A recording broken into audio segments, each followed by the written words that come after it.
In this next example, I have an audio sting on A1 and A2, and then above that on V1, I have a Title of Pro effect that I've already done some work on. You can see the company name at the top there, Bloomcast Consulting, and then near the bottom edge of the screen, I have 4 phases of media production: prep, production, post, and distribution.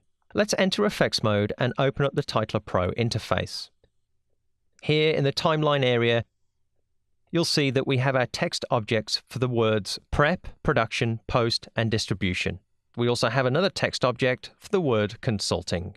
But as you'll see, the object that represents Bloomcast does not have the letters Bloomcast on the clip in the sequence. Now I point this out because this is telling us that the Bloomcast object is not in fact made up of text created in Title of Pro. Instead, when we have custom fonts, or perhaps logos made out of shapes, or even, as in this case, where one of the letters is customized, then in these cases, Title of Pro allows us to import each part of the logo as an individual image file. You can then put each of the image files into a paragraph.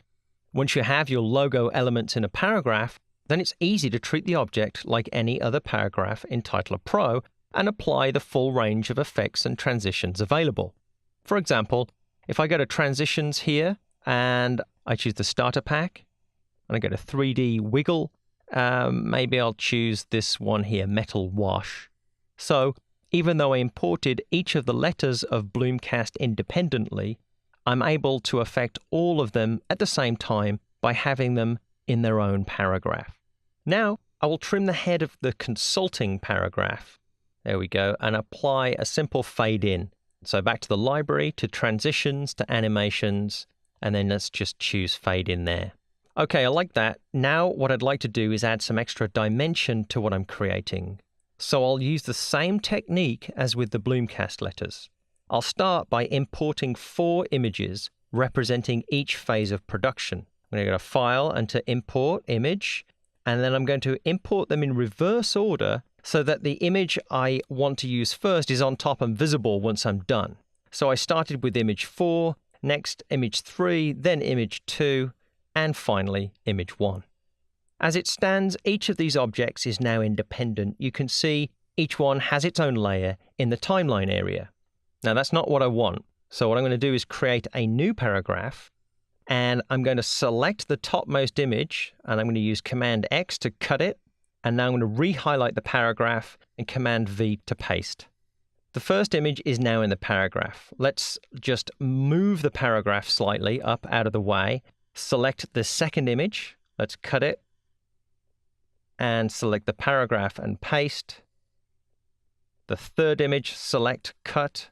Select the paragraph, paste.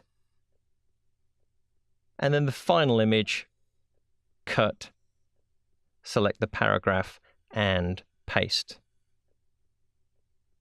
Now we can reposition and rescale the object like so. I'm actually going to scale it up and then also stretch it back out. The images have had their aspect ratio changed. Now I will trim up this paragraph of images in the timeline so that it begins at the same time as the first word down here, prep. Next, I want to transition the images in, so I'll go back to the library, to transitions, animations, and I'm going to preview in the turn category, and I can have the images turning together, or maybe we'll go one by one like this.